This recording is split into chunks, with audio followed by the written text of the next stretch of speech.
Israel কোন রাষ্ট্রই না। Israel কি কোন রাষ্ট্র না। আমরা প্রথম থেকে একটা ভুল করে আসছি। আমরা যে ভুলটা করেছি শিক্ষক হিসেবে সূত্রেতে, প্রথম ভুলটা আমরা বলছি ইসরায়েল একটা সন্ত্রাসী রাষ্ট্র। এটা সত্যি না, ইসরায়েল কোন রাষ্ট্রই না।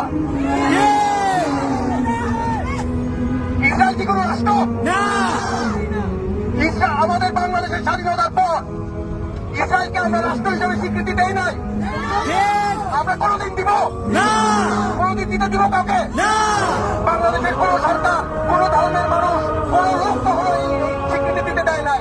আমরা কোনদিন দিতে দিব না ইনশাআল্লাহ।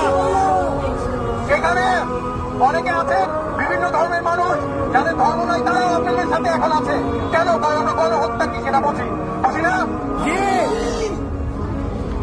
আমি আপনাদেরকে বলতে চাই, আমাদের